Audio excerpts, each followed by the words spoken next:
Assalamualaikum.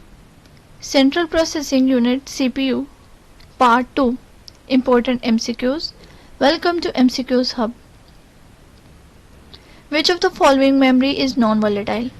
Non-volatile memory वो होती है जब हमारा कंप्यूटर टर्न ऑफ भी हो जाता है बट हमारा डेटा जो है वो सेव रहता है कंप्यूटर के अंदर, उस मेमोरी को नॉन वोलेटाइल मेमोरी कहते हैं. Is it RAM, ROM, cache, ROM and cache, and the correct option is ROM, read only memory. Which of the following is the lowest in the computer memory hierarchy?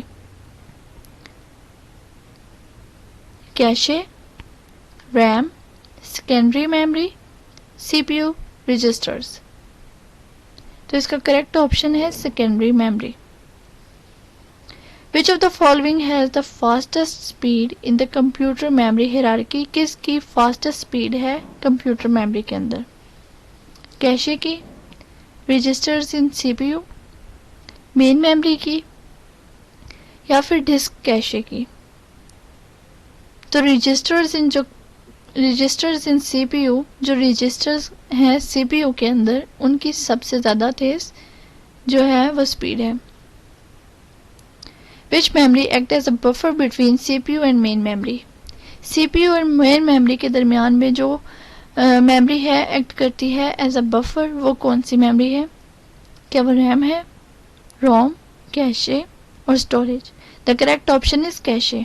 Cache जो है वो CPU और main memory के दरमियान buffer का काम करती है. Which computer memory chip allows simultaneously both read and write operations? कौन सी कंप्यूटर मेमोरी की चिप ऐसी है जो बोथ ऑपरेशन मतलब रीड एंड राइट जो हैं वो एक साथ करने की इजाज़त देती है हमें? रोम, रैम, पी रोम और EEP ROM. Correct option is RAM. RAM जो है वो रीड और राइट करने की ऑप्शन हमें साइमल्टेनियसली देती है. In which type of memory, once the program or data is written, it cannot be changed? वो कौन सी मेमोरी है जिसमें एक दफ़ा डाटा या प्रोग्राम लिखा जाए तो फिर वो चेंज नहीं हो सकता? क्या वो EPROM है, PROM है, EEPROM है, या फिर नन ऑफ दीज? PROM जो है वो है प्रोग्रामेबल रीड ओनली मेमोरी, जिसको हम प्रोग्राम कर सकते हैं और रीड कर सकते हैं, इसके अलावा उसमें चेंजेस नहीं कर सकते. तो हमारा करेक्ट ऑप्शन है PROM. In which type of ROM data can be erased by ultraviolet lights and then reprogram by the user और मैन्युफैक्चरर? कि जिसमें ROM के ऊपर से हम लोग डाटा इरेज करते हैं अल्ट्रावायलेट रेडिएशंस के थ्रू और देन उसके ऊपर हम लोग रीप्रोग्राम कर सकते हैं, हम यूज़र या फिर जिसने बनाई है रोम वो. क्या PROM के ज़रिए हम कर सकते हैं? नहीं. EPROM erasable programmable read only memory, EEPROM ये बोथ A एंड B. तो जो EPROM है erasable programmable read only memory, तो इस पे से पहले इरेज करेंगे देन प्रोग्राम करेंगे रीड ओनली मेमोरी के ऊपर. Which type of ROM is used for erasing purpose only? जो सिर्फ डाटा मिटाने का काम करती है वो कौन सी ROM है? PROM, EPROM, EEPROM ये both B and C. Electrically erasable programmable read only memory जो है वो करती है ये काम. How many types of RAM are available? 4 type की रैम अवेलेबल है, 3 टाइप की, 2 टाइप की या फिर 5 टाइप की. तो रैम जो है वो 2 टाइप की अवेलेबल है. रैंडम एक्सेस मेमोरी रैम जो है वो एक है स्टैटिक रैम और दूसरी है dynamic RAM. What is the size of computer accumulator register? Computer का जो अकोमोलेटर रजिस्टर है उसका साइज क्या है? क्या वो 4 बिट्स का है, 4 किलोबाइट्स का है 4 बाइट्स का है या फिर 8 बाइट्स का है। तो जो अकोमुलेटर रजिस्टर है वो है 4 बाइट्स का। विच of the following is an example of volatile memory? Volatile memory की एग्जाम्पल कौन सी है इनमें से? Hard drive, RAM, P ROM और फ्लॉपी डिस्क। तो वॉलेटाइल मेमोरी की जो एग्जाम्पल है जो ख़त्म हो जाती है वो है रैम। बाकी देखें, हार्ड ड्राइव के ऊपर से डाटा रिमूव नहीं होता। P ROM programmable read only memory, एक दफ़ा प्रोग्राम हो गया डाटा इरेज नहीं होगा।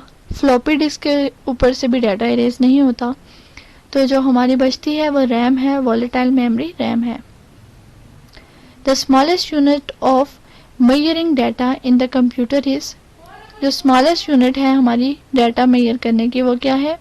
बाइट है, किलोबाइट है, निबल है या बिट है। निबल जो है वो 4 बिट से मिलके बना होता है, बाइट जो है वो 8 बिट से मिलके बना होता है और किलोबाइट में 1024 बाइट्स होते हैं। तो करेक्ट ऑप्शन बिट है। What happen when RAM is full in the computer? जब रैम हमारी फुल हो जाती है तो फिर क्या होता है? कैशे मेमोरी इज यूज, फिर हम कैशे मेमोरी यूज करते हैं। The volatile memory is use, RAM क्योंकि वॉलेटाइल मेमोरी है तो क्या हम वॉलेटाइल मेमोरीज के जैसे ही यूज कर सकते हैं। एंड इंटरप्ट इज रेज्ड, क्या एक इंटरप्ट जारी हो जाता है कि हमारी रैम जो है वो फुल हो गई है। या फिर हार्ड डिस्क की यूज़, या फिर हम हार्ड डिस्क जो है वो यूज़ करने लग जाते हैं। तो वॉलेटाइल मेमोरी जो है वो हम यूज़ कर सकते हैं रैम अगर फुल हो जाए तो। The computer internal memory consist of, जो कंप्यूटर की इंटरनल मेमोरी है वो किस चीज़ से बनी होती है? कैशे मेमोरी से और रजिस्टर्स से, सीपीयू, रजिस्टर्स, मेन मेमोरी और कैशे मेमोरी इन तीनों से बनी होती है, मेन मेमोरी और सेकेंडरी मेमोरी से बनी होती है, या वर्चुअल मेमोरी और कैशे मेमोरी से बनी होती है। तो कंप्यूटर की जो इंटरनल मेमोरी है वो सीपीयू रजिस्टर से, मेन मेमोरी से और कैशे मेमोरी से मिलके बनी होती है। विच of the following is example of non volatile storage? कौन सी इनमें से फॉलोइंग जो है वो नॉन वॉलेटाइल की स्टोरेज की एग्जाम्पल है? मैग्नेटिक डिस्क, मैग्नेटिक डिस्क के ऊपर तो एक दफ़ा डाटा लिखा जा सकता है।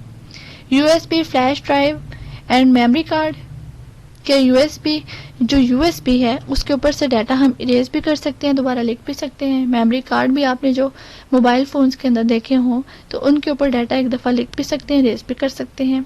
हार्ड ड्राइव के ऊपर एक ही दफ़ा डाटा लिखा जाता है, या फिर इन सब पे जो है वो नॉन वॉलेटाइल के एग्जाम्पल्स हैं।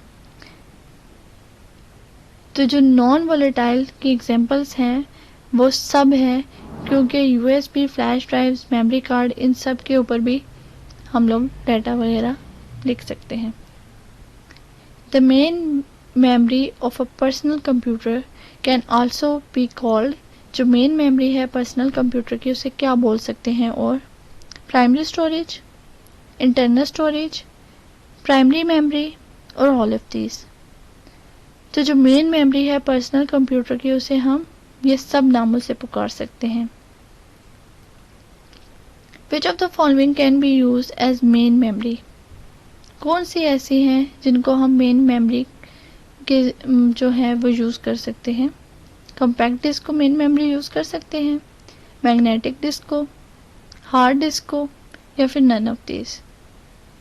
इनमें से कोई भी हमारी मेन मेमोरी पे यूज़ नहीं हो सकती, एज अ मेन मेमोरी हम इनको यूज़ नहीं कर सकते। How can you measure the speed of RAM? हम रैम की स्पीड कैसे मेजर कर सकते हैं? कैपेसिटी से रैम की, बस विड्थ से रैम की, बस स्पीड से रैम की, या फिर बोथ बी एंड सी? तो बस विड्थ और बस स्पीड की से हम लोग मेजर कर सकते हैं इसकी speed. Which of the following memory uses flip flop component? हम फ्लिप फ्लॉप कंपोनेंट जो है वो कौन सी मेमोरी यूज़ करती है? D RAM, S RAM, ROM या एस डी रैम? तो एस रैम, स्टैटिक रैम जो है वो फ्लिप फ्लॉप कंपोनेंट यूज़ करती है। In which of the following transistors and capacitor is use? कौन से फॉलोइंग के अंदर ट्रांजिस्टर और कैपेसिटर दोनों यूज़ होते हैं? एस रैम के अंदर, डी रैम के अंदर, एस टी रैम के अंदर, या बोथ बी एंड सी के अंदर? डी रैम के अंदर, डायनेमिक रैम के अंदर। Which type of RAM can be use as cache memory? कौन सी रैम ऐसी है जिसको हम कैशे मेमोरी के लिए यूज़ कर सकते हैं, कैशे मेमोरी की तरह? S RAM, D RAM, S T RAM, या बोथ ए एंड बी? तो एस रैम, स्टैटिक रैम जो है, उसे कैशे मेमोरी की तरह हम यूज़ कर सकते हैं। S D RAM stands for, S D RAM से क्या बनता है? Static D RAM, synchronous D RAM, super D RAM, या फिर सेमी डी रैम? तो synchronous D RAM S D RAM बनता है, एस डी रैम से सिंक्रोनियस डी रैम बनता है। विच of the following is built in memory in the computer? Built in memory जो computer की है वो कौन सी है? रैम, रोम, एलएसआई, या वीएलएसआई? तो रोम जो है वो बिल्ट इन मेमोरी है कंप्यूटर की। EPROM is used for erasing the data of ROM. रोम का डाटा इरेज करने के लिए यूज़ होती है। Reconstructing data of Rome, reconstruct करने के लिए रोम का डाटा यूज़ होती है। डुप्लीकेशन रोम, डुप्लीकेट करने के लिए रोम का डाटा यूज़ होती है। या फिर erasing and constructing data of ROM, पहले इरेज करती है और फिर दोबारा लिखती है, इसलिए यूज़ होती है। तो जैसे मैंने आपको पहले भी बताया था कि EPROM erasable programmable read only memory है, तो erasing and reconstructing data of ROM के लिए यूज़ होती है। Virtual memory is a extremely large memory. क्या वर्चुअल मेमोरी एक बहुत बड़ी मेमोरी होती है? एक्सट्रीमली लार्ज सेकेंडरी मेमोरी, क्या वो बहुत बड़ी सेकेंडरी मेमोरी होती है? Illusion of an extremely large memory, a type of memory used in supercomputers, या फिर ऐसी मेमोरी है जो सुपर कंप्यूटर्स के अंदर यूज़ होती है।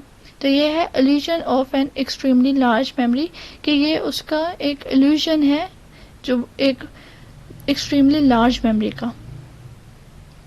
USB stands for Uniform Service Bus, Universal Serial Bus, universal serial buffer, और यूनिवर्सल सेक्टर बस। तो USB stands for universal serial बस। The memory that cannot be accessed directly by processor CPU is, कौन सी ऐसी memory है जो CPU का प्रोसेसर डायरेक्टली एक्सेस नहीं कर सकता? इंटरनल मेमोरी को एक्सेस नहीं कर सकता, एक्सटर्नल मेमोरी को, कैशे मेमोरी को, या फिर सिस्टम मेमोरी को? तो एक्सटर्नल मेमोरी को डायरेक्टली प्रोसेसर एक्सेस नहीं कर सकता। बहुत शुक्रिया वीडियो देखने का। अगर आपको वीडियो अच्छी लगे तो इसको लाइक, शेयर और सब्सक्राइब करें, और इसका फर्स्ट पार्ट का लिंक मैं डिस्क्रिप्शन बॉक्स में ऐड कर दूंगी। बहुत शुक्रिया आपका।